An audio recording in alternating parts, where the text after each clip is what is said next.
Ladies and gentlemen, welcome to the National Constitution Center. I'm Jeffrey Rosen, the president of this wonderful institution.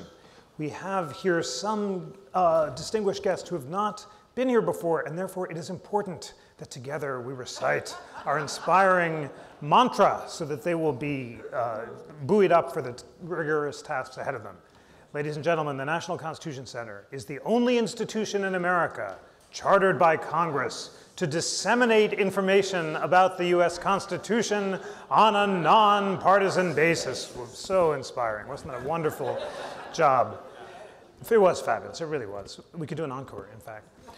There was another movement that inspired support on a nonpartisan basis at the turn of the last century, and that was the eugenics movement, the science of better breedings. Ladies and gentlemen, you were wise to come tonight because you were about to hear from four of the leading thinkers in America on the history and constitutional significance of this dark period in American history that reminds us that enthusiasm for new technologies, which seem forward-thinking in their times, may have effects that history will come to condemn. It's an astonishing story. We're going to start with excerpts from a really important new film about the eugenics movement that I can't wait to share with you.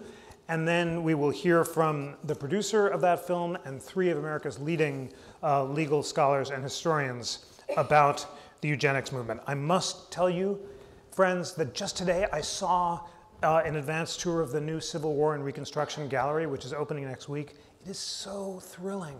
It's so exciting to be able to see Dred Scott's freedom petition with his X underneath, John Brown's pike, the flag that flew over Independence Hall when Lincoln said he'd rather be assassinated on this spot than abandon the principles of the Declaration of Independence, and this amazingly moving series of three interactives about the 13th, 14th, and 15th Amendments, where you can touch the text, the individual clauses, see the early drafts as they evolved through Congress, and hear stories about the leading protagonists and heroes who fought for the task. I found it overwhelmingly moving. I think it's going to be the most significant permanent addition to the Constitution Center since I started in 2013, and I can't wait for you to see it. It opens next week.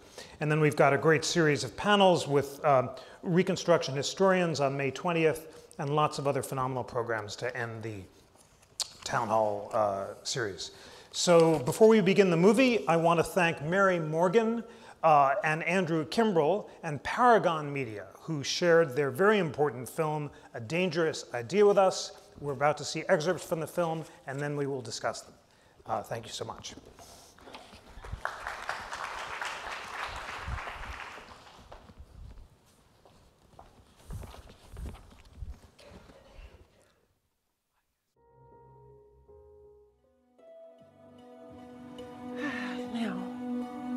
Okay, this is Lauren's first plane ride right here.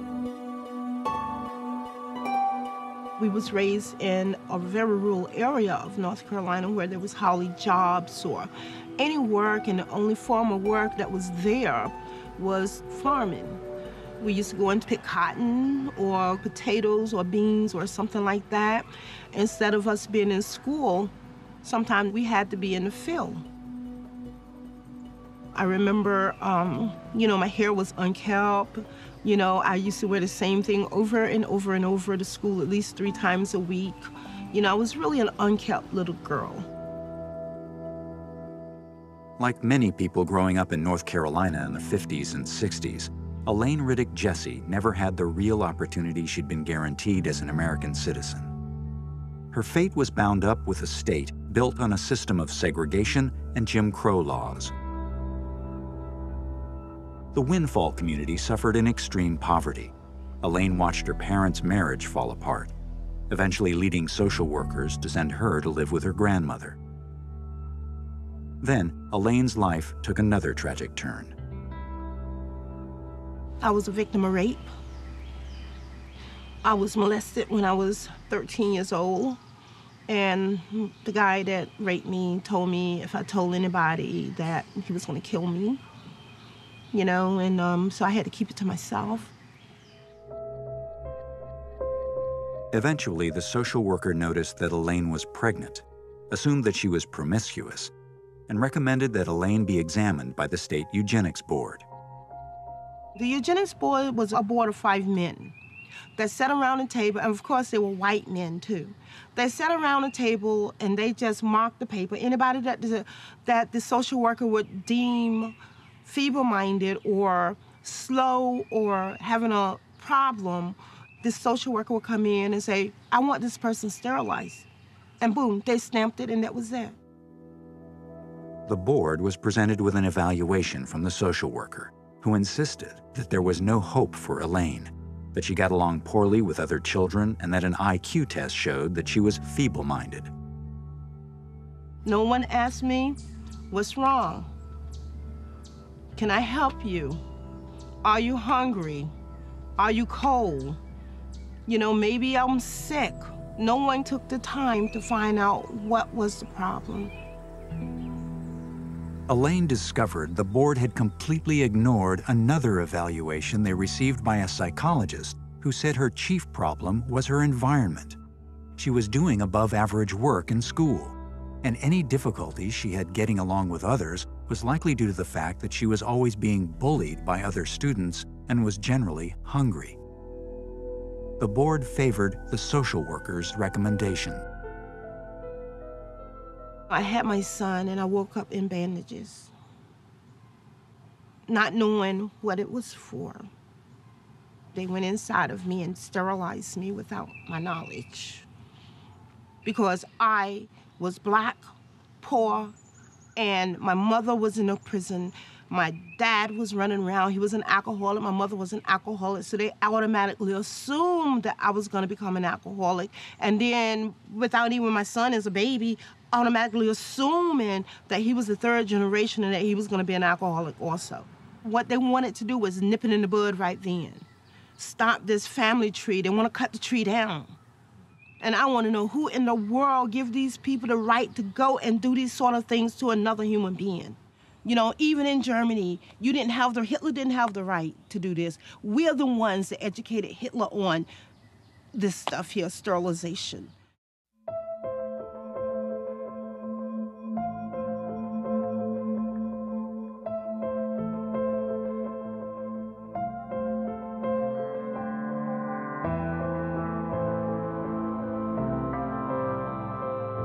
My interest in eugenics certainly comes in part from the experience of myself being a refugee from Hitler and being keenly aware of what was done in the name of science, and specifically in the name of genetics.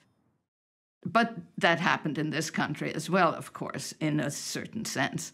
The Nazis imported it from the United States, which had a flourishing eugenics movement. At the turn of the 20th century, eugenics was widely accepted in the United States as solid science among the country's top psychologists, scientists, politicians, and social thinkers. During this first Gilded Age, it was the creation of the gene concept itself that ignited what became a powerful eugenics movement. So one reason that the eugenics movement was so influential at the time was because it provided a scientific solution, or a supposedly scientific solution, to a political problem.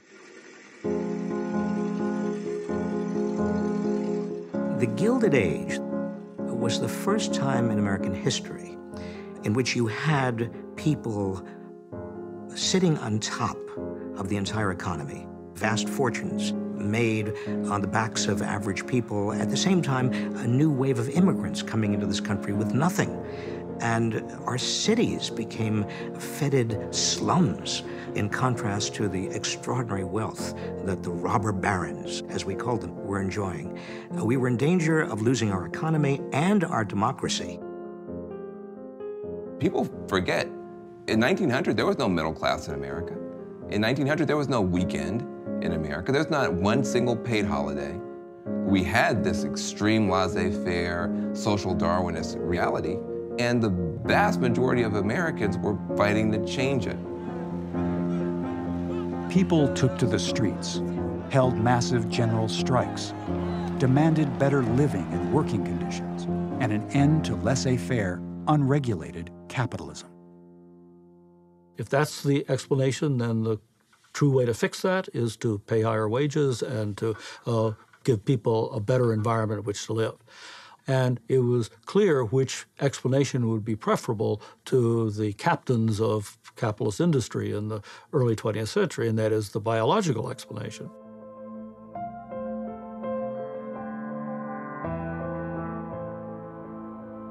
The wealthiest families in the country provided millions in research funding to scientists in an attempt to prove that social problems were primarily a result of defective genetics. At the prestigious Cold Spring Harbor Laboratory in New York, Harry Laughlin, an animal breeder, directed the eugenics record office. He claimed they could predict who would inherit good or bad traits by using a mathematical formula from Mendel. They were also firm believers in Charles Darwin, who clearly applied his theory of natural selection to human society. Eugenicists saw themselves as agents of evolution, doing their duty to ensure that the fittest Americans survived. They said, we have to find a way to have people who are more evolved make more babies. We have to find a way to have people who are poor and who have all these diseases and all this bad genetic structure produce less.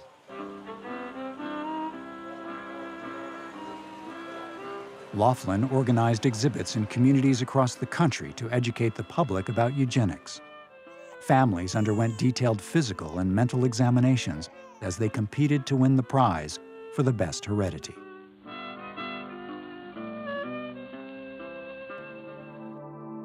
But eugenicists disagreed on what should be done with people they considered unfit.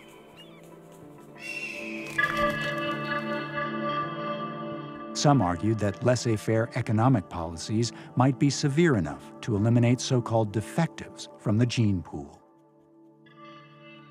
Society should not coddle in any way the poor. Don't help them. Don't help them through charity. Don't help them through legislation. You see, if you help them, according to the social Darwinists, you would only enable them to reproduce more of them. Society would be better off if we instituted survival of the fittest. We would get stronger, just as species become stronger when their weakest members die off and their strongest members live on to reproduce. But it would take decades before this social Darwinian approach would be effective. So many eugenicists considered a quicker solution, one that would eventually be used by the Nazis: euthanasia. Some called for outright execution of the unfit, as well as lethal neglect of newborns they considered defective.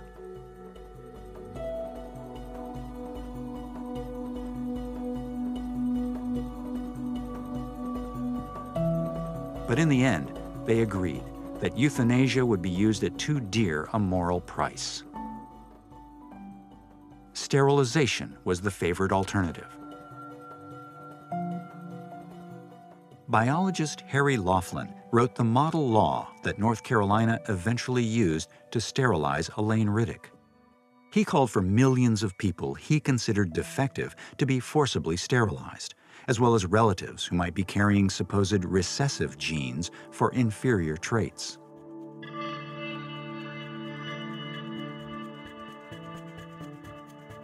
In 1927, the Supreme Court upheld Harry Laughlin's model law and ruled 8-1 that the Constitution permitted U.S. citizens to be forcibly sterilized.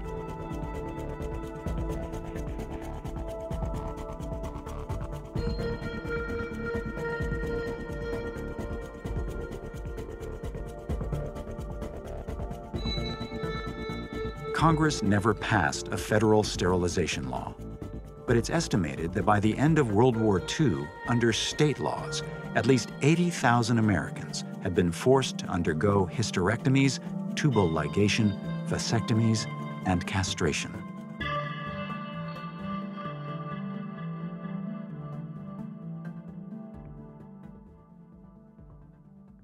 It was only in 1933, after the Nazis took over, that Germany had any eugenic laws at all. The first law they passed was for the heredity of future generations, and that was their sterilization law. And they modeled it on Laughlin's model law. In fact, they were so grateful to Laughlin for his leadership in this area that they gave him an honorary medical degree from Heidelberg in 1936 for research on purifying the germplasm of the human population. Laughlin was an enthusiastic supporter of the Third Reich. The Eugenical News, which Laughlin edited, just fawned over Germany and its progressive policies. And in fact, there was a certain envy. Germany is getting too far ahead of us in applying the conclusions of science to the structure of society. The most significant similarity was the emphasis on racial purity. Strict control of immigration was crucial to eugenic goals. In the 1920s, Congress debated whether to impose racial quotas and hired Harry Laughlin as a special agent to investigate the subject and offer his recommendations. Laughlin particularly wanted to shut out Eastern and Southern Europeans. Immigrants were being castigated as low-level people, as the dregs of humanity. Words like this were used in publications as prestigious as the Saturday Evening Post, and the call was very strong politically and economically to restrict immigration. What Harry Laughlin provided was charts of data that he took to the Congressional Committee, purporting to show that people from Italy, from Poland, from the Slavic countries were genetically inferior to the Northern European, to the Nordic, the Aryan, the Anglo-Saxon, and that this genetic inferiority was going to have a major impact on future generations in the United States. Laughlin presented data from supposedly objective IQ tests that immigrants were forced to take at Ellis Island upon their arrival. Laughlin neglected to mention that many of them were reeling from the crowded 2-week journey they just made across the Atlantic. Trips that were often marked by sickness, sleeplessness, and hunger. If they didn't do well on math problems or abstract image or writing tests, immigrants were marked with an X, declared feeble-minded, and deported. And they used eugenics arguments that people who were coming in had these bad genes. The Congress passed overwhelming legislation to limit the capacity of these groups to come in.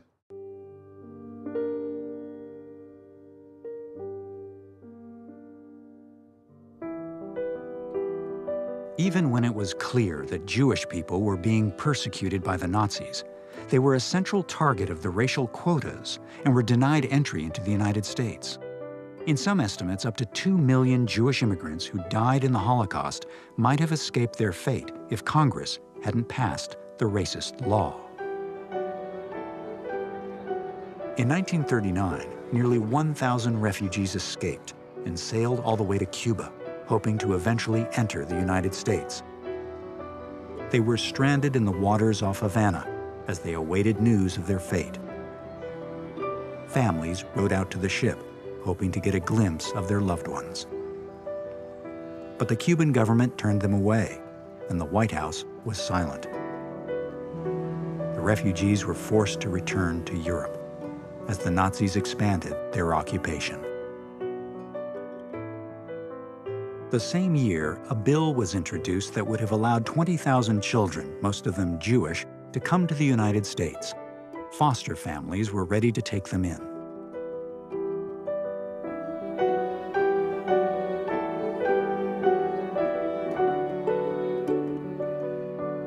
But Laughlin and other members of an anti-Semitic coalition lobbied against relaxing the racial quotas for any reason. The bill was defeated, leaving the children no escape from the hands of the Nazis. The widespread rejection of Jewish refugees convinced the Nazis that other nations shared their views of Jewish racial inferiority. Since being Jewish was considered to be an inherited thing, you couldn't convert away from it. The only thing to do to rid the body politic of that burden was kill people. And that makes that worst crime of history a piece of bad science, among other things. When Hitler was elected in 1933 in a free election, one of his slogans was, "All politics is applied biology." Okay? And that's the red light that one has to see on the road and not go down that road, ever.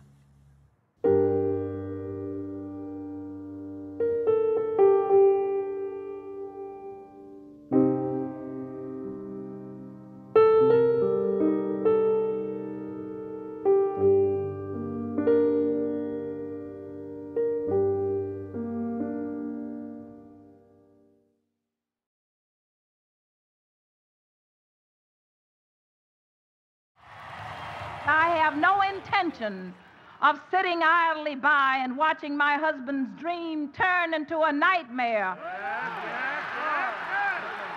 And so the forces appear to be joined, the poor people declaring that they have declared war on the administration's efforts to cut off the war on poverty.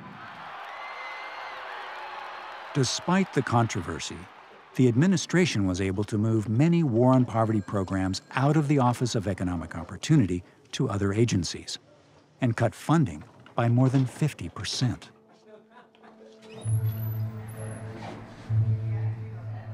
However, Nixon did expand federal support for a war on poverty program he felt very strongly about: birth control for the poor.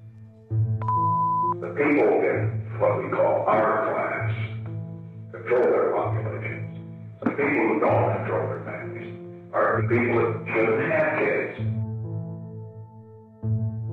As part of its birth control effort, the administration quietly distributed a memo to federal clinics across the country, informing them that for the first time, war on poverty funds could be used to cover the costs of sterilizations. It was a program that became abused because the people at the top who were distributing the money never bothered to issue the rules and regulations that would have made sure that adult women and men who were interested in family planning and interested in contraception could get what they wanted. And instead, it became a program that for many people resulted in forced sterilizations.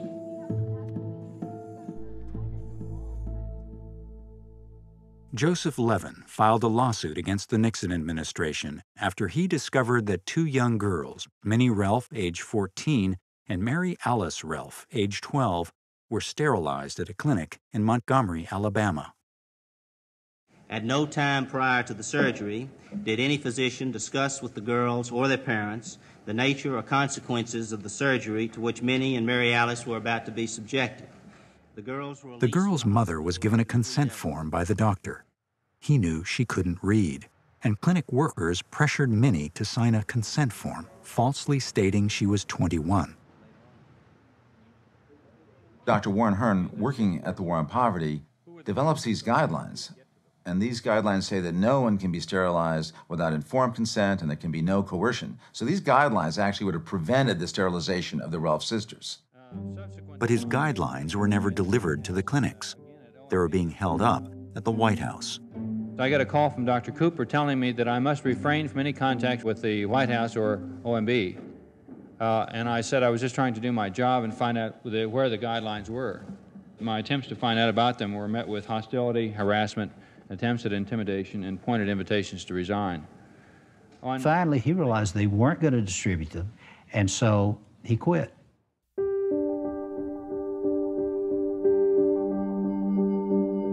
So these guidelines were never distributed to clinics. Even the 200 copies that Dr. Hearn had himself were taken out of his office and put in a safe place. And in the following investigation about what happened to these guidelines, the White House responds to the questions by saying, it suited our purposes. It suited our purposes to suppress these guidelines. We came to learn that maybe there were as many as 500 of these clinics functioning throughout the United States. And it was sort of up to the nurses and the doctors as to who got what. And they made their judgment about who was worthy and who wasn't. We are suing HEW for non-enforcement, non-monitoring of the sterilization regulations We are also seeking consent forms in Spanish and I'm talking about the deprivation and the genocide of American Indian people. I'm talking about our women. 42% who were sterilized from 1971 to 1975, and not a whimper from this, of indignation from this country. The U.S. District Court judge who resided over the Relf case found that during the Nixon administration, nearly 400,000 poor people were sterilized without being fully informed. There was evidence, the judge said, that an indefinite number had been coerced into operations under the threat of losing federal assistance. Many others were sterilized without their knowledge. It almost sounded as if we were talking about some Nazi-era plan. It really was a practice of eugenics because these clinics didn't see anything wrong with controlling the birth rate of people who they viewed as a burden on society. That simple. The hospital after 3 days. The Relf lawsuit resulted in Judge Gerhard Gesell requiring the federal government to issue stringent guidelines on sterilization, and that included a ban on the sterilization of any minor, anyone under 18. So what we have here is a real triumph for the Relf family. They take this case all the way to federal court in Washington, D.C., and they say, you know what?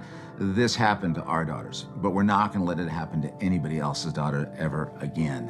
And after this litigation, they win. And this stops the entire second wave of sterilizations in the United States.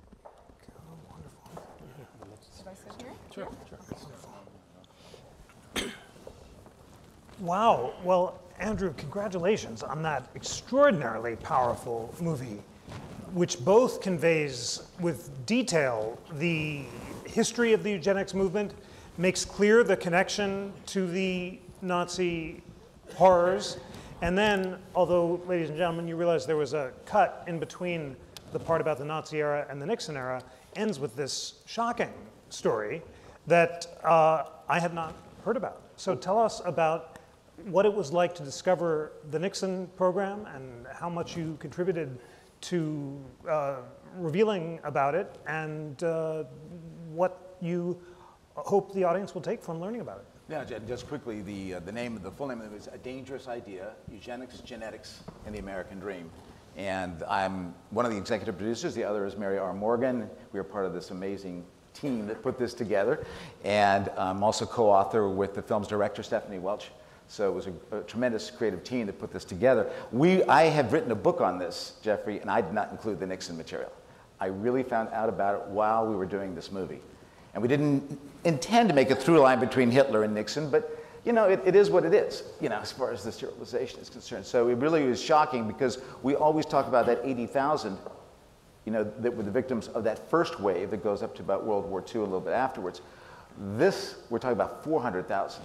And we're talking about targeting almost entirely people of color, and women of color mostly. So it actually dwarfs the first wave, and yet it has been pretty much been hidden from our history, partially because I don't think people want to hear about it. And second, it was happening at exactly the same time as the Watergate hearings. So it got kind of taken out of the news, literally month by month, as this was going on, the Watergate was going on. But I think it shows us that, you know, eugenics is, and I think we'll be discussing this, eugenics is not something of the past. You know, this fundamental idea, the difference, particularly from the Anglo-Saxon white male, the difference always equals deficiency. That if you're not a white Anglo-Saxon male, as you saw, you're deficient, right? Versus saying our difference is our diversity, and our diversity is our strength. That's the dividing line. Difference from a certain ideal is deficiency that has to be dealt with, and through the main tools for sterilization and immigration restrictions, or we celebrate our diversity, because in that, even as people know ecology, we know that diversity is fundamentally our strength. That's one of the dividing lines you see. Superb, so powerful, and I'm so glad that we had a chance to see this excerpt from the film. I was so eager to start that I jumped in without introducing our panelists, so let me remedy that by introducing them, and then we'll continue this extremely important discussion. So Andrew Kimball, as you know, is executive producer and co-writer of A Dangerous Idea. He's also the founder and executive director of the Center for Food Safety and a public interest attorney. Daniel Okrent, on the left, is the prize-winning author of 6 books, including the book, which will be released next week, The Guarded Gate, available tonight for early purchase. Daniel Okrent, of course, is one of America's most distinguished commentators, journalists, and historians. He wrote the definitive book on the history of Prohibition that was the basis for our Prohibition exhibit here at the National Constitution Center, and we are extremely honored to have him in his first appearance about this book. He'll be back in Philadelphia next week to talk to Terry Gross on Fresh Air, and we're really lucky to have him here at the center. Paul Lombardo is Regents Professor and Bobby Lee Cook Professor of Law at Georgia State University School of Law and author of many path-breaking articles, including definitive studies of the Buck v. Bell case, which you heard about and which we'll delve into more closely. And finally, our great friend, colleague, and neighbor Dorothy Roberts is George A. Weiss University Professor of Law and Sociology and the Raymond Pace and Sadie Tanner Moselle Alexander Professor of Civil Rights at the University of Pennsylvania Law School. She is also founding director of the Penn Program on Race, Science, and Society in the Center for Africana Studies and the author of many articles that are relevant to our topic today, including one that I just learned so much from, Race, Gender, and Genetic Technologies, a New Reproductive Dystopia. Please join me in properly welcoming our panelists.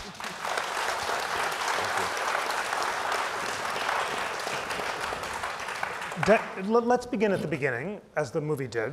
And Daniel, you're over there, so you can start us off. There's so much to talk about in this history, but give us a sense of the political and legal context that produced that North Carolina law that the court upheld in 1927 and Buck and Bell. I'm always stunned by the statistics, so I'll just put them on the table when we begin.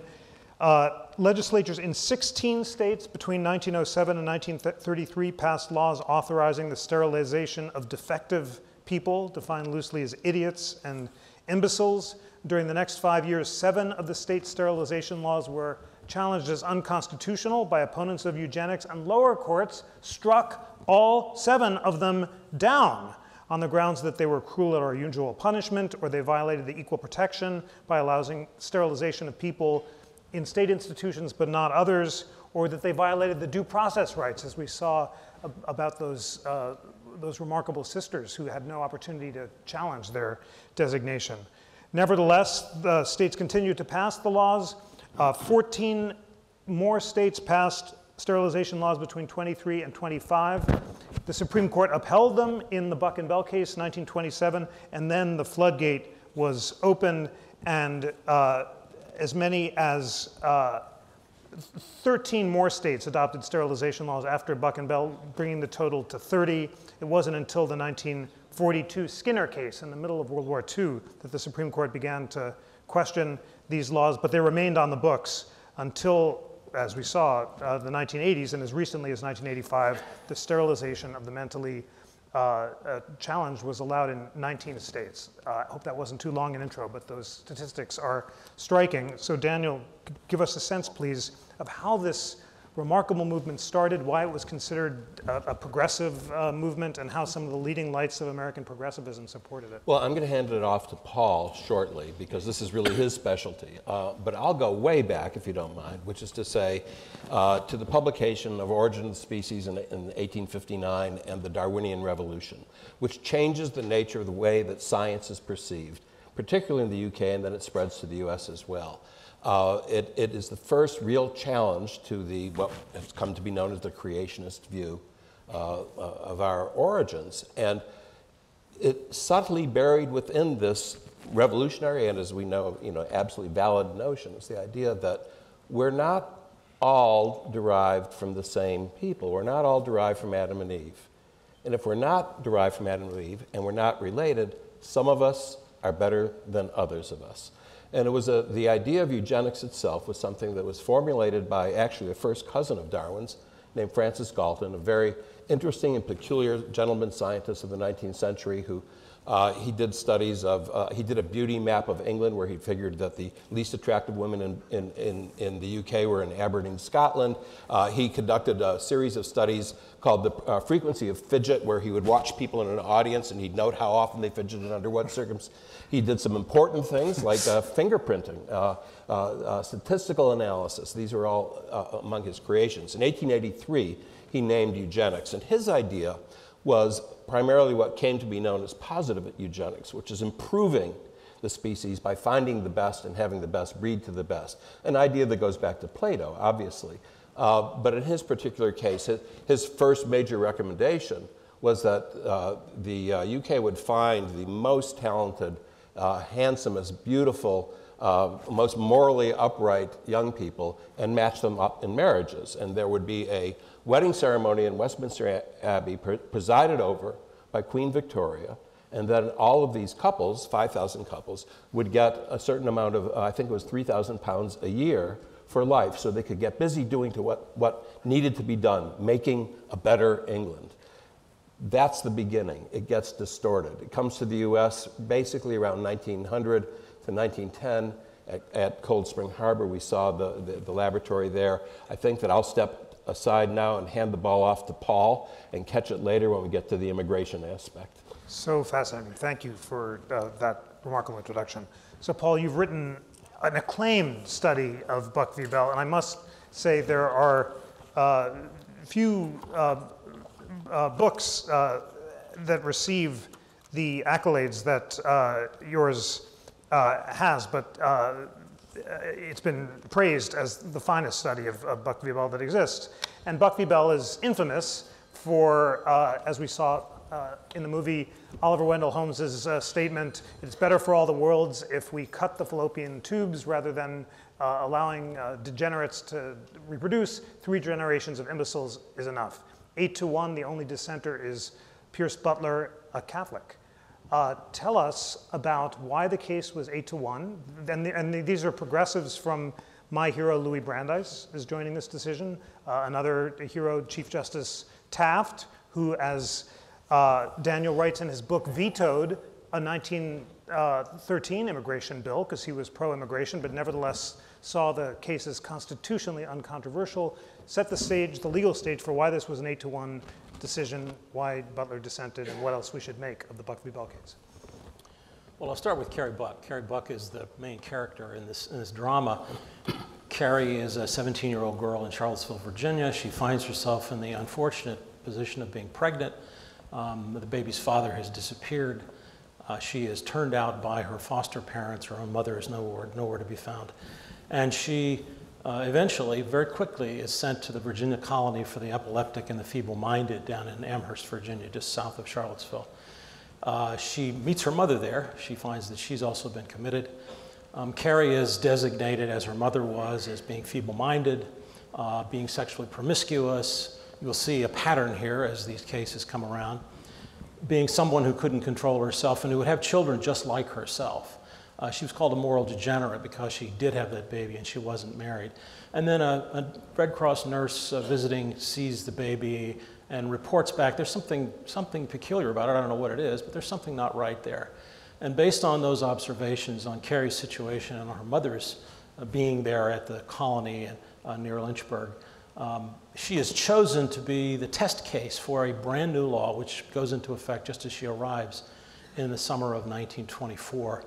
Virginia passes this law really as a way to protect the doctor who wanted it written.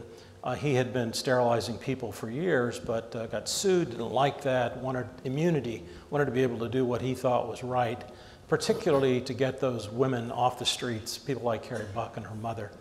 And so Carrie goes really like a lamb to slaughter. She is really only a 17-year-old. She has gone to school for about 6 years, done reasonably well, but she has no one to defend her. They appoint a lawyer to defend her, pay him quite handsomely. The case goes to the trial court there in Amherst, Virginia, and the judge finds that in fact the law has been adequately written, that she has received due process, she was represented by a lawyer, and therefore that the law is constitutional. It's then appealed, and it goes to the Virginia Supreme Court, which in turn also endorses it. The lawyers who brought this case were very concerned that it not be overturned, and they wanted to go all the way, so they took the case then to the United States Supreme Court, where it was met, as you've just heard, by some real luminaries. Certainly Justice Taft, who the only Chief Justice who had ever been President of the United States. We're not likely to see that again. He was met by Justice Brandeis, of course, was also on the court. A number of other justices that you've probably never heard of, who are less famous. But the one that you have heard of is Oliver Wendell Holmes, Jr., really known as the god who had come down from Olympus to his admirers. You've heard lots about him. He gives us the great phrases of constitutional law about not yelling fire in a crowded theater, among other things. And so when this case comes through, he also gives us a line worthy of remembrance in describing the Buck family, very briefly talks about Carrie Buck, one of the poor, shiftless, poor white trash of the South, she's called in some of the court papers. And so he, pointing out her mother's problems, her own purported deficiencies, and the comments made about her baby, he says, the law seems to be constitutional. It does all that we can in matters like this. We have a statute, we have a precedent from the vaccination cases. We can vaccinate people. Well, if we can vaccinate them, we can sterilize them.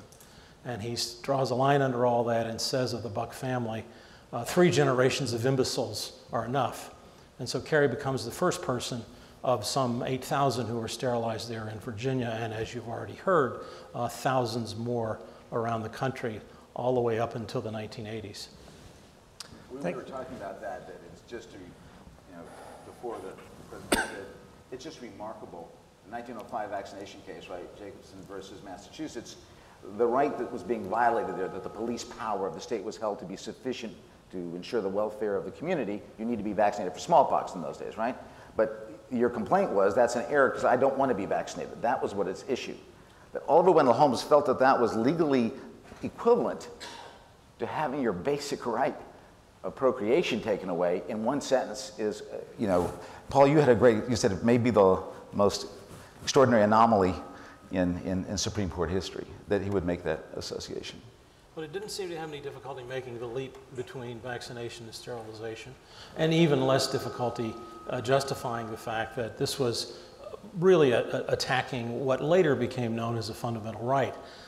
The issue in the case, though, was whether or not due process would allow for a state to pass laws like this, laws that would allow someone to be represented, allow someone to challenge the order of the state, and to challenge the evidence that was put forth against them.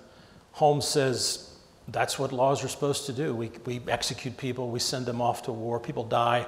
The state has the power to do that. And if that's something we can do, we can certainly ask people like Carrie Buck for these lesser sacrifices, as he said. And so the case was really about due process. Holmes said she's gotten due process, that's all you get.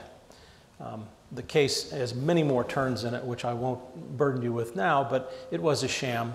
Her lawyer was literally working for the other side, and no evidence was put into the record to support Carrie's lack of problems, for that matter. She was a perfectly healthy young woman. Not that that would have justified what happened to her. Not that if she were disabled it would have.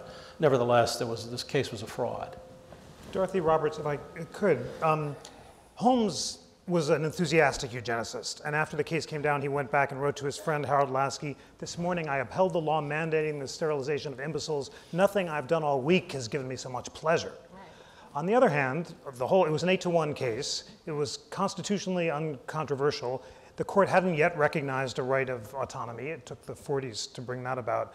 As constitutional lawyers, was Buck correctly decided at the time, or what are we to make of the fact that no justices, except for the conservative Catholics, seem to find it constitutionally problematic? Well, I think what you have to understand is that they accepted eugenicist logic. And that's why it was easy for them to disregard the harm to Carrie Buck. If they thought that there was a great harm to her, then they may have ruled differently. The reason they focus so much on procedural due process is because they didn't see any other problem with the statute. And the reason why they didn't see any harm in sterilizing Carrie Buck was not only because Holmes thought it was the best thing for society because he had bought into eugenicist thinking, but also he argued it was good for her. His main argument was that it is better for feeble-minded people to be sterilized now than for their children to end up in prisons and to starve to death, because it was assumed that they, because of their defective genes, they were going to become these people who couldn't survive in society. And so the way he framed what he was deciding was something that was to her benefit. And in fact, on the equal protection claim, which was a claim that it was unequal to sterilize people who were confined to public mental institutions, but not people who were in private ones. That was the equal protection claim. Holmes said, well, we're doing good for these people. So if the government wants to do good for the people in public mental institutions and not others, that's okay. Again, they didn't even see it as a classification that harmed the supposedly feeble-minded people who were being sterilized. And he said, look, once we sterilize her, she could leave. And so they twisted the idea that you would put someone in this institution in order to sterilize her into, if we sterilize her, we're doing her a benefit, and now she can go freely into the world without the fear that she's going to produce another generation of imbeciles. And so you really have to wrap your head around this logic that turns government oppression into a benefit for the very victims of its oppression. And that goes back to, that's one of the reasons why eugenicist thinking is so dangerous, because it can even make it seem as if violence against people is not only good for society, but it's good for them.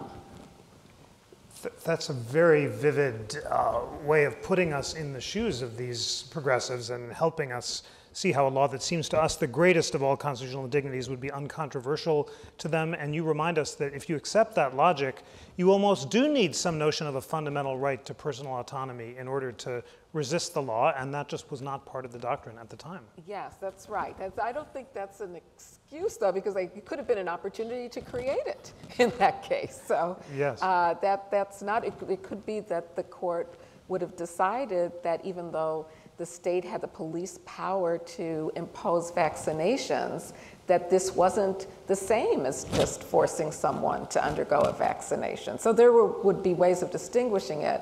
Again, it's this dangerous logic of eugenics that blames people who are actually the victims of inequality for their position, that says you're the threat to society, not the people who are creating these unequal structures in society. That's a very important point. It could have gone the other way, and indeed, all 7 of those state courts did go the other way before the Supreme Court heard it. So there was really a shameful moment in the Supreme Court's history. I think so. You've got to remember, there's no science here, right?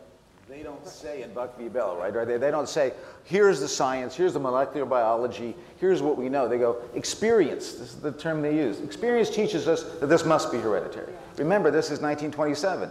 DNA was not even discovered until 1953. All of these crimes that were done in the name of the gene were done with no science. There was no scientific basis for this. It was an idea that there must be something in the body called a gene. They did not find any embodiment that must be causing all of these things, which makes it to me even worse that they did this sheerly on prejudice. They didn't even have science to back it up. Daniel, take us back to the immigration law of 24, 3 years before Buck and Bell. Why did it pass? What were its consequences, and how did it influence the Nazis? Well, let me back up a bit and elaborate on something that both Dorothy and Andrew have said. There was science. It was just junk science, but it was promulgated by the leading scientific institutions in the country. It came out of Harvard and the American Museum of Natural History and the Cold Spring Laboratory, sponsored by the Carnegie Institute of Washington, and at Princeton. The people behind it, the president of MIT in the 1890s, was the one. He began by saying that the people of Eastern Europe, they lived like swine. They were swine. They weren't the same as people. It was this perfect marriage of really what was at that time the progressive ideal. Government using its grand authority and the brilliance of science to make society better. And it was then quickly distorted. You think of the people who supported eugenics to varying degrees. We saw Margaret Sanger's picture up there, Theodore Roosevelt. Edward A. Ross, not remembered today, was a socialist. Norman Thomas supported eugenics to a degree. Edward A. Ross was a very close friend of Senator La Follette of Wisconsin. He was the head of the American Sociological Association. He was later the national chairman of the ACLU.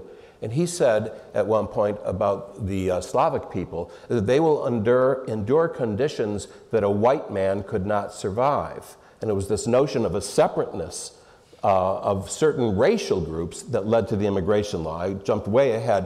1916, a book is published that brings together the anti-immigration movement that has been bubbling for years and the eugenics movement, which is just coming into public prominence. A book by a horrible and fascinating man named Madison Grant. And bringing these two things together, it changes the notion of eugenics that not only must we keep that individual with the X on his jacket out of the country because he's blind, he's deaf, he's feeble-minded, epileptic, but all the people of his race, of his ethnicity are as well. So in 1924, this comes to a hideous head, prefigured by a statement that appeared in, of all places, Good Housekeeping magazine in 1921 that said that now that biological laws have proven that the Eastern and Southern Europeans are inferior, we have to keep them out of the country to protect our bloodstream. Author Calvin Coolidge, about to be sworn in as vice president. By 1924, the science that isn't science is so widely accepted that in the case of the Supreme Court justices, they don't even look at it. And in the case of huge majorities in Congress, they accept it. And if you read the debate of the time, which is a very, very discouraging debate, it is the American bloodstream, the American purity, invoked over and over and over again. There were 226,000 Italians on average who came into the US in the 3 years before the 1924 law. The quota reduced it to fewer than 4,000 a year. And it did the same to all the Eastern and Southern European groups. Wow. What was the legal change that led from Buck in 27 to the Skinner case in 1942, where William O. Douglas, noting the Nazi atrocities, recognizes an equal protection argument against the sterilization laws? And maybe say a bit, if you will, about the influence of the American laws on the Third Reich. Yeah, you. That's you. That's me, okay. Jawohl. It turns out that the Buck case really turns the tide. As Jeff said earlier, the direction of the law in the states was going against eugenics, was certainly going against sterilization. Buck case changes that, and many states pass laws in the wake of the 27 decision. And everything gears up for sterilization going into the late 20s and certainly into the early 30s. It turns out by the early 30s, as we were told on the film, Hitler comes into power and makes this the very first thing that he wants passed. So his law for the prevention of hereditarily diseased offspring is passed in 1933, goes into effect in 34. There is a direct line between certainly Harry Laughlin's work, both in the Buck case as well as in the Nazi law. Many people are sterilized, and then the war breaks out. 39, the Second World War breaks out. 42, the United States gets in it. Lots of doctors are sent off. People are starting to question, to a certain extent, whether these laws work the way the eugenicists told them that they did. But it doesn't stop sterilizations. The case comes to the United States Supreme Court from Oklahoma, a challenge to a sterilization statute that allowed for, mandated the sterilization of recidivist criminals, people who were repeat criminals in the prisons in Oklahoma. The prisoners challenged this, fascinating case by itself because it involved some great characters. It gets to the Supreme Court at a time when America is starting to realize what's going on in Europe. There are reports of people being killed. There are all kinds of reports of atrocities. And the Supreme Court justices are very aware of this. The case is assigned to Justice William O. Douglas. Douglas has a full package of material that he can draw from for arguments, and he decides really on his own to focus on equal protection. And he says, here we have a criminal from Oklahoma, Jack Skinner, and Jack Skinner has been sent to prison for one of his crimes is he's a chicken thief. He stole chickens. The Oklahoma statute that allows for him, mandates for him to be sterilized, says that you can, if you have these felonies, which was a theft of more than $200 at the time, you are liable to being taken into the operating room.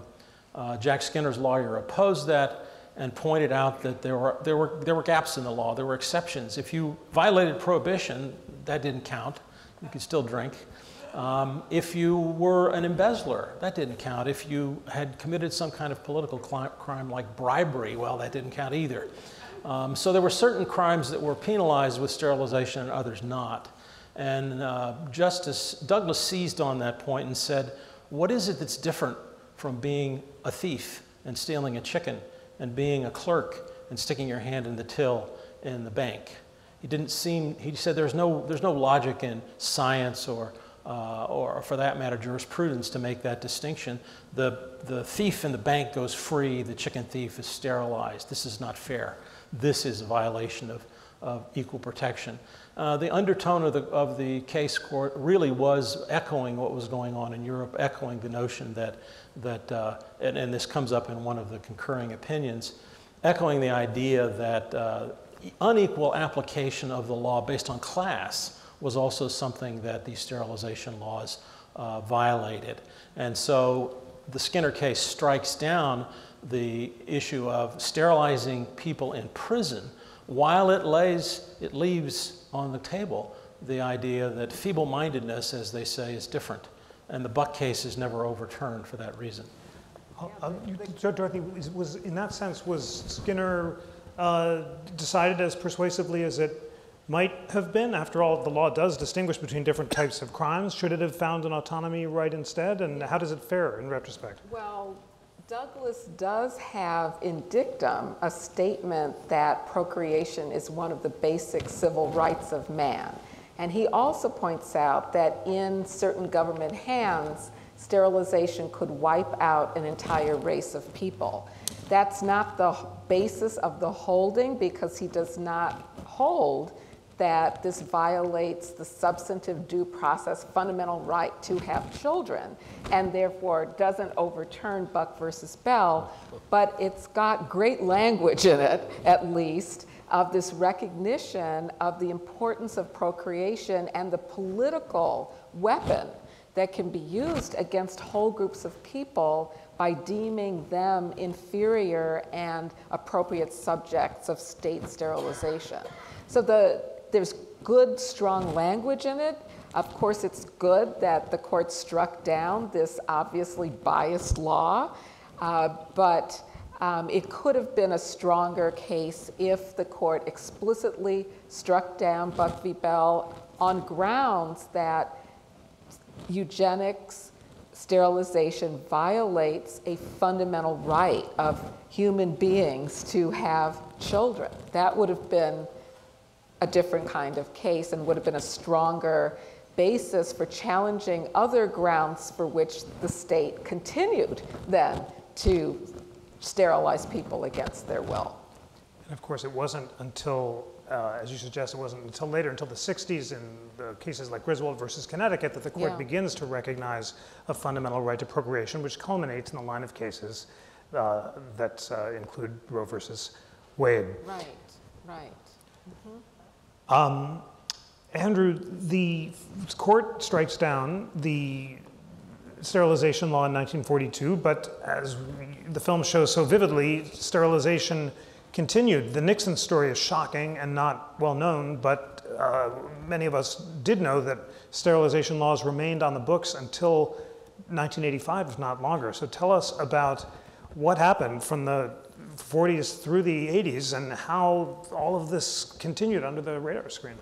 Yeah, just as a quick, on the Skinner case, it was a 3 strikes you're out. If you had 3 felonies that were $20 or more, you get sterilized. If you have a white, so it was blue collar crime versus white collar crime. Blue collar, you get sterilized. White collar, oh, you're fine. Political crimes, embezzlement, the same. And actually, one of the concurring opinions, Judge Jackson, who later became the chief prosecutor at the Nuremberg trials, he actually uses a wonderful expression in his concurrence. He says, we cannot have these biological experiments by a dominant class on one that is not dominant, because we risk basically being what we're seeing in Nazi Germany. So, and he later became a chief prosecutor in the Nuremberg trial. So it's just a little side thing on the Skinner case. I teach it, and in the case book, they don't excerpt the Jackson opinion, and thank you for calling our attention to that. That was incredibly prescient. So remember, we're talking states, right? We're talking, these are all the states that did it, right? We'd never had a federal law, as we say in A Dangerous Idea, the movie. We never had a federal law. So Nixon's faced with a problem, which is that during the Great Society, they found that the aid to families with dependent children was actually not being administered in a legal way in the South. They were not allowing many, many women who could have, and families that could have been helped because they didn't want to give them the money because they wanted them in these low-paying jobs. So hundreds of thousands, over 300,000 new people on the welfare rolls because of that. Well, Nixon gets into power in 1968, that terrible year of all the assassinations and everything else, that horriblest year, and he says, we've got to do something about welfare. Well, here's one answer.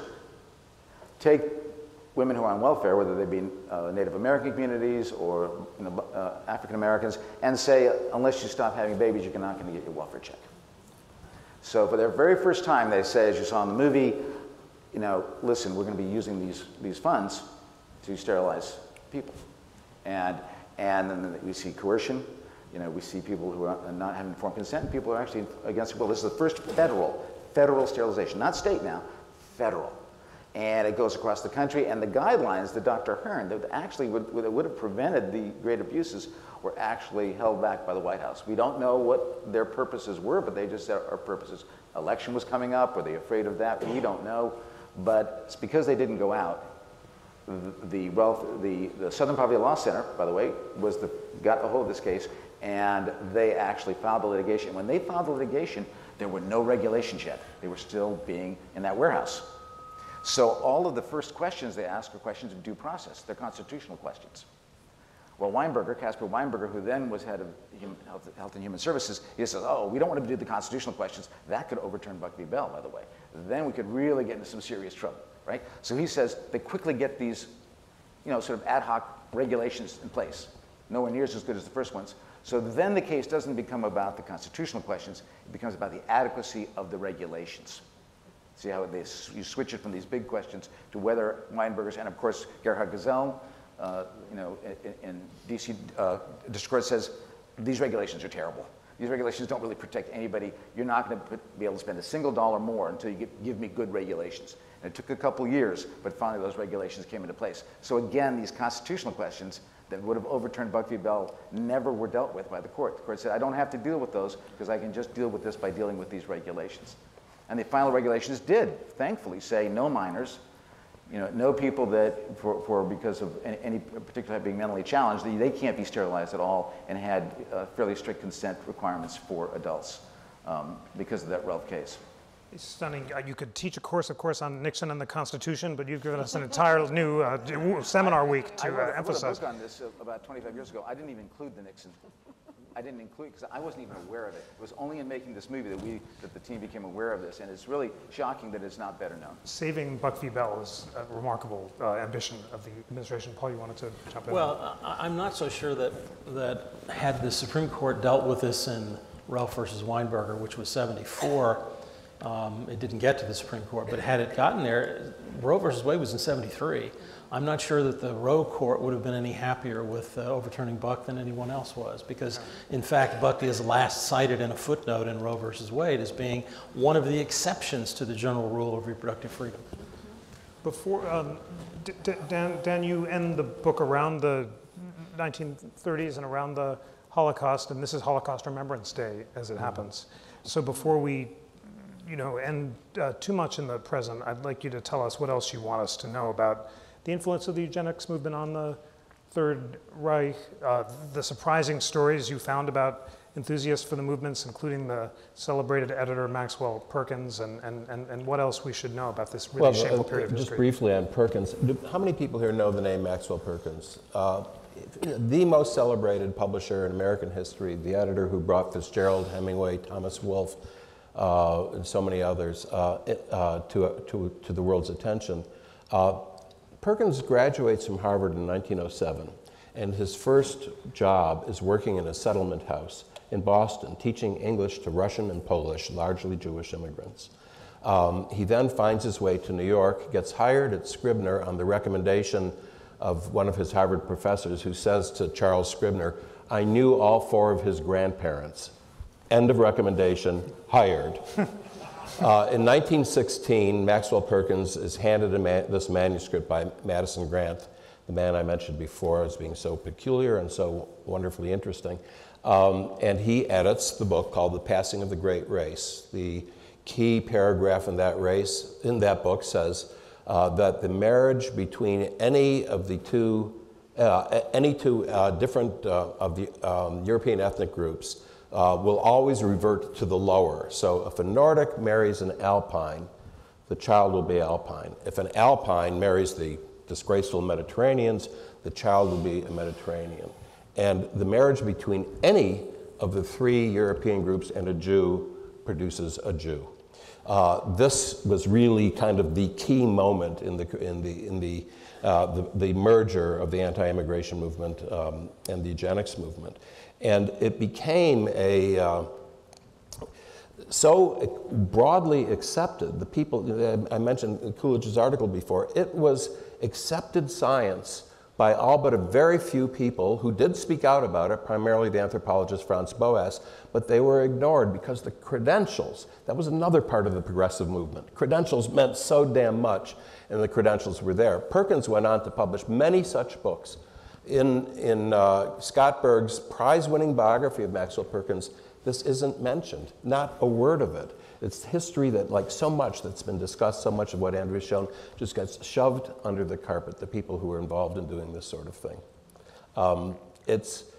I spent nearly 5 years on this book, and living with these people was not fun. They're not charming. They did some horrible things, but it's a story that we need to know. We really need to know. And many of them were charming, but just monsters at the same time. Absolutely. If I could just add one dimension to this, in addition to the marriage between eugenics and anti-immigration, was the marriage between eugenics and white supremacy and Jim Crow. Jim Crow was arising as the regime in the South, and a kind of regime like it, although not enforced by law in the North.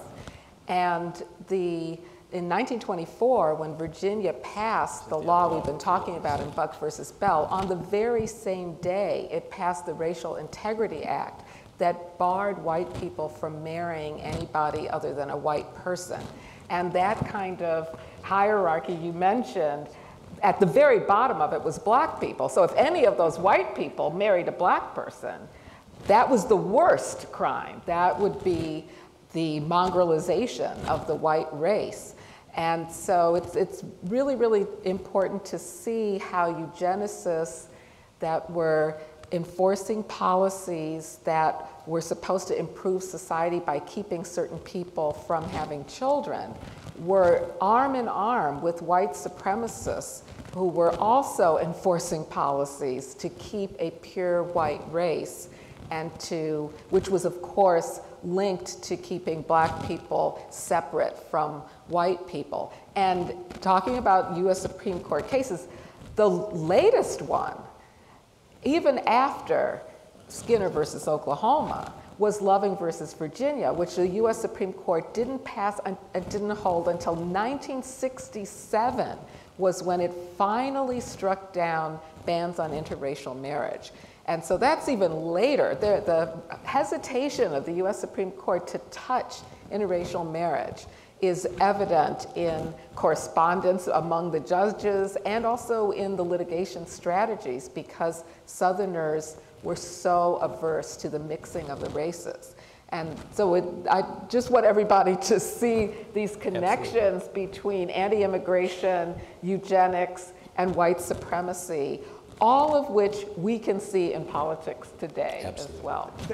It's a crucial point, and you're so right to stress the fact that the court waited 13 years from 1954, when Brown versus Board of Education was decided, until Loving, because Felix Frankfurter thought that the country wasn't ready, that, as you said, that the South would so resist striking down the anti-miscegenation laws that it should just wait for prudential reasons, which is the I'm glad, aren't you glad you showed up tonight, ladies and gentlemen? This is a very sad, depressing topic, but it's shocking to realize how widespread the public support for these laws was. And Andrew, that's such a powerful beginning and end of the movie. The Hearn sisters, African-American women, obviously the effect of these Nixon policies, which were designed to discriminate against the poor, were felt most heavily by African-Americans. Absolutely. The second wave was almost entirely people of color.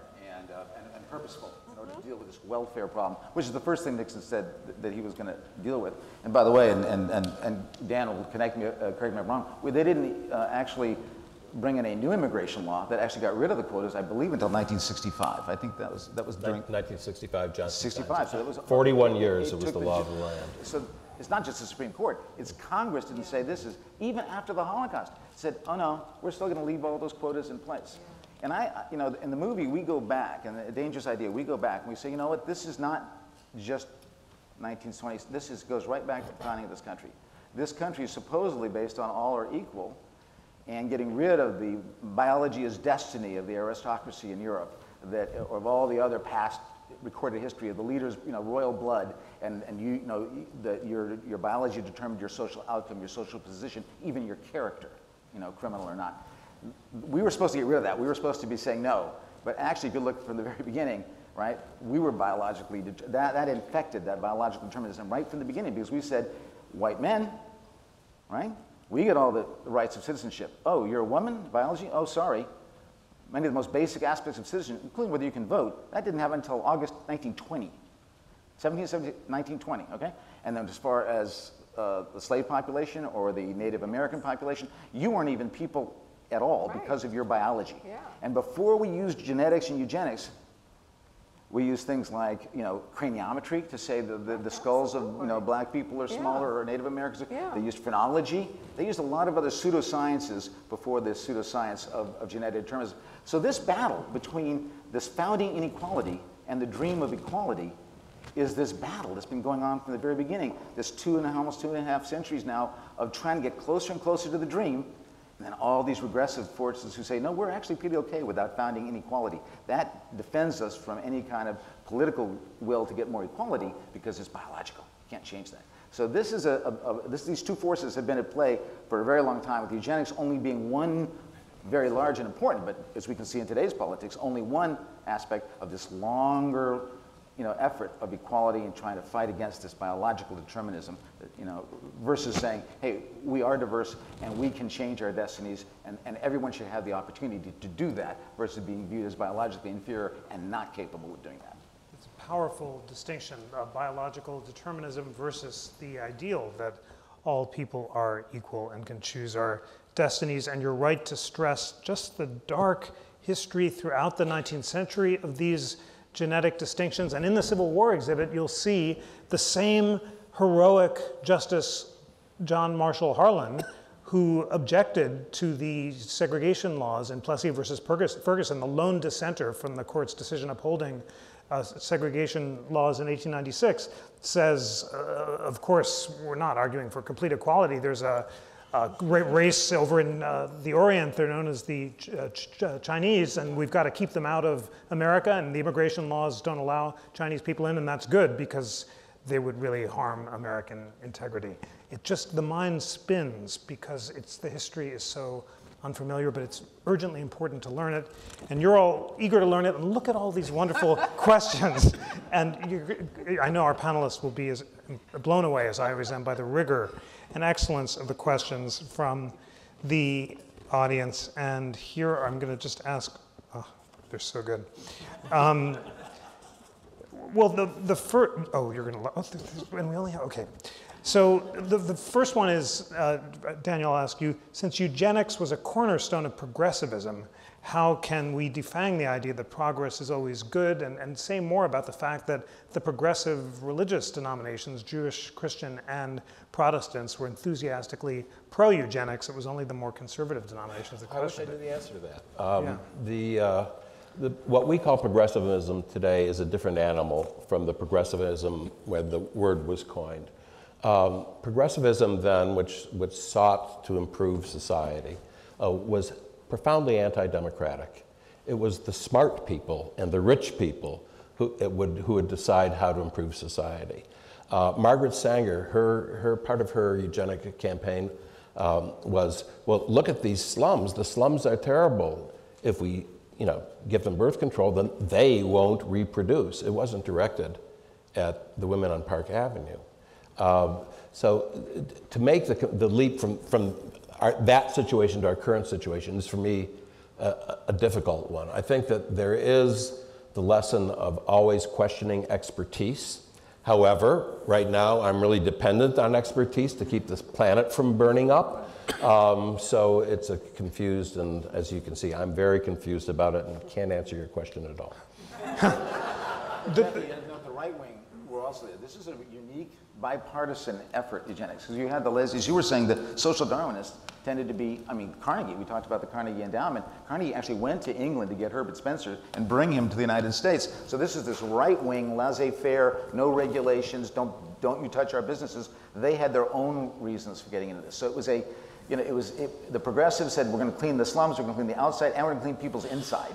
They had the arrogance to say that. The laissez-faire people said, hey, this is social Darwinism. We are going to do the Lord's work here by just making sure that those workers and those people, and by the way, we don't want the Italians in because they tend to do labor unions, and the Irish, they tend to be anarchists. We want nice people who are obey, Labor unions were very anti-immigrant, very strongly, as they remain today to a large degree. But you were telling me, Dan, that Irish Americans, urban ones, did oppose it, and a questioner asked, were there any religious leaders who spoke out against eugenics? And I gather, Paul, that some of the conservative denominations did speak out. The Catholic Church.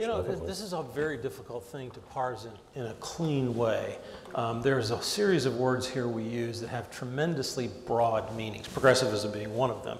Historians can't really agree what that was. There's a lot of brands at different times, it morphs into different things. Same thing for eugenics. Eugenics is enormously popular, not because of sterilization, not because of the things we know about from Hitler, but because it was the promise of healthy babies at a time when babies died 1 in 6 in England.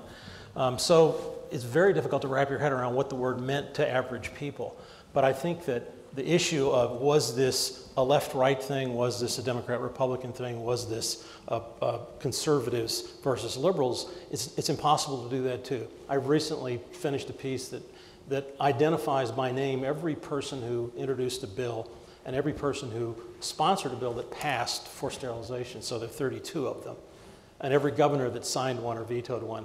And they break out roughly equally between Democrats and Republicans, between left and right, between people who call themselves progressives and people who didn't. So it's very difficult to tease it out that way. I don't think that I could put my finger on it and say, on the religious side, I would say the same thing. There is clearly a pushback from Roman Catholicism that is subdued up until the 1930s. The Pope comes out with an encyclical and says, this is no good, we don't want sterilization, and everyone else gets in line. But before that, there's a little bit of movement. But the Roman Catholics are the one group that are clearly the most against eugenics in the early years. And very pro-immigration as well. And very pro-immigration, because you're actually talking about people who are coming from those countries like Italy. Those of us who, go back to the old country to see these places, that's a good point to make, Dan. In any event, I think that we have had some excellent research and writing on the mainline Protestant groups that supported eugenics. And we've also started to get some really pointed research from people in the evangelical movement who are writing about the history of evangelicalism and eugenics. And it's clearly, it's more complex than we could summarize in 10 minutes. And socialism. eugenics. There's a history of socialists supporting eugenics. We think of socialism as progressive today, but it was conformed with eugenics in the past. I think, to me, the question is, what is your position on the relationship between biology and social inequality? And that is a question that scientists today, whether they're liberal or conservative, debate. Is social inequality caused by innate biological differences, or does social inequality come from structural inequities? And exactly whether we can determine someone's social position based on their genes, there's a resurgence of interest in that, and a lot of that interest is on the part of who we would think of as liberal scientists today. So, and among those liberal scientists, there's quite a debate about it. And so sometimes those liberal scientists sound a lot like the conservative scientists who used to say that people are poor or otherwise disadvantaged because of their genes, but they would distinguish themselves, the liberal ones, from those. So it does get very complicated, but I think we have to ask ourselves, what is required for social justice? What's the ethical approach to this, rather than assume that someone in one political party or the other is going to hold that position, because you can't know for sure. There are just so many good questions that I want to put a few more on the table. And this one is for you, Andrew, because it's raised by the film. What constitutional or legal interpretations did Judge Gesell rely on in forcing the Nixon administration to stop its sterilization? Great question. Yeah, it is good. Just quickly, in the film, you saw Ruth Hubbard, the late Ruth Hubbard, is one of the great scientists. Yeah. We have these great scientists in the film who completely take apart the pseudoscience of a gene for intelligence or a gene for poverty. And by the way, we talk about the Great Society programs with Sergeant Shriver leading the war on poverty and the other welfare things we talked about, and the other programs that were so extraordinary, including legal services. Those sort of lawyers love that. 40% drop in poverty. Well, nobody was genetic engineering. It was a 40% drop in poverty because of social programs. So if you want an answer, it's not like it's not available. It's there. I agree. So let's just look at the facts. And versus, as I said, we take apart with these great scientists all this nonsense that you're hearing today about genes for this or genes for that. Yeah. It's all pseudoscience. But the Gesell actually, he took apart the government's arguments. The government argument said it's perfectly okay to have a parent consult for a minor, or have a parent consult for somebody who's not competent, at a certain age not competent. You said, why? How's that true? No, that's not consent. So the answer is no, you don't get to sterilize them at all, which would have meant no sterilization for the Welch sisters, right? And then for the other people, it said no, they have to consent. Weinberger's ad hoc regulations that the Gesell was looking at. And he said, well, wait a minute, you say consent. What if you're consenting because you're being coerced, because they're taking away? You need to say not only no consent, no coercion. I mean, so he lays out what those rules have to be and says no more dollars. But I love the way he sort of said, wait a minute, that's not consent if a parent consents for, and there's a later case, by the way. But, and it's certainly not consent if you're coerced into consenting. So it was, that's the sort of the gravamen of his decision. Dan, you started with Queen Victoria, and this question asks, can you separate social Darwinism from the teachings of Charles Darwin? Well, one of the interesting things is that Charles Darwin never heard the term social Darwinism. Herbert Spencer never heard the term social Darwinism. That's really an invention in the 1940s, first used by Richard Hofstadter, in fact. Spencer precedes Darwin. Spencer writes his Social Statics, I think, in 1851, 1852. He says survival of the fittest. That's his phrase. That's not Darwin at all. So that's just, I bring it up to indicate that there was a bubbling ferment that was challenging all sorts of accepted fact and accepted social policies. Spencer also said, and this was very common among the American eugenicists on the right. He said, every penny we spend on charity is only perpetuating the inferiors in our culture. And charity itself is destroying what we have. Welfare is a terrible thing. So in this period, you have a struggle, a quest for finding answers through analytical means that had never been used before. Some of the answers they found were phenomenally great, Darwin, and some of them were really terrible. Great to remind us about Herbert Spencer and social statics. And Holmes, of course, in his Lochner dissent also memorably said, the 14th Amendment does not enact Mr. Herbert Spencer's social statics. And you see that Holmes's incredible gift for aphorism, which served him so well in Lochner, doomed his reputation in Buck and Bell because the 3 generations of imbeciles line has unfailingly defined him. I just want 2 more questions on the table. We've got to do it. One, there are 2 on Buck, and we'll give them to Paul.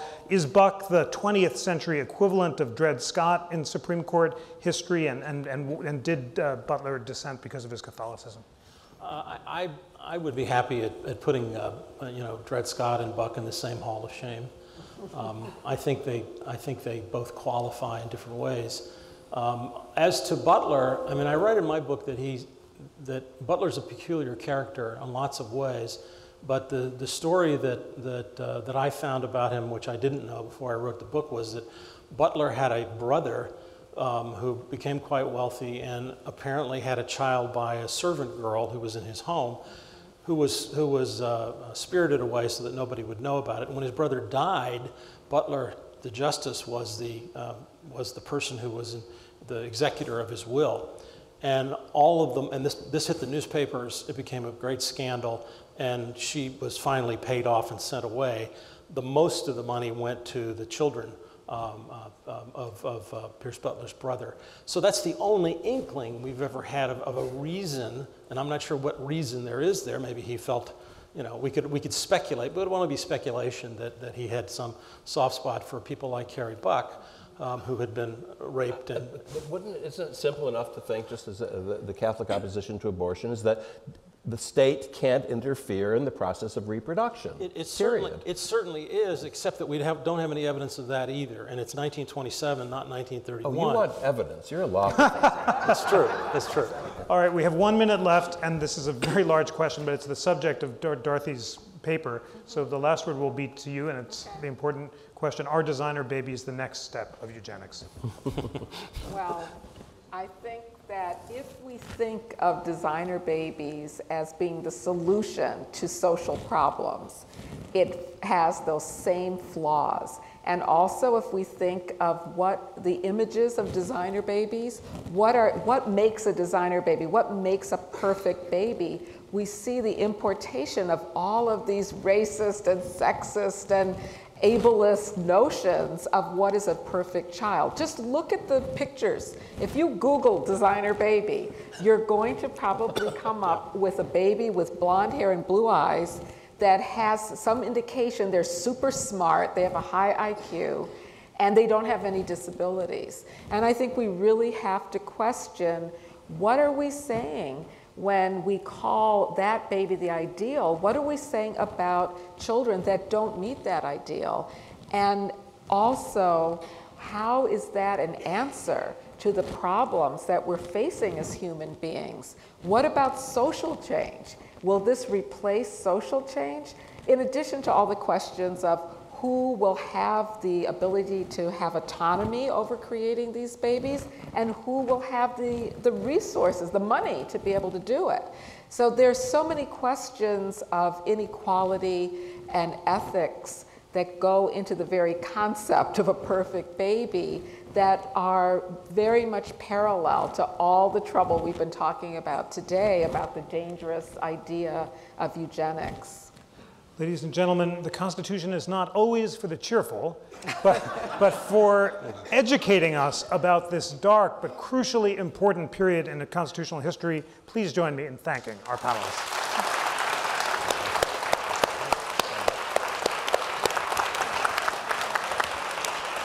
And now, please go outside and get an early copy of Dan's phenomenal book, which he will sign. Copies of it, you have and one end of the DVD.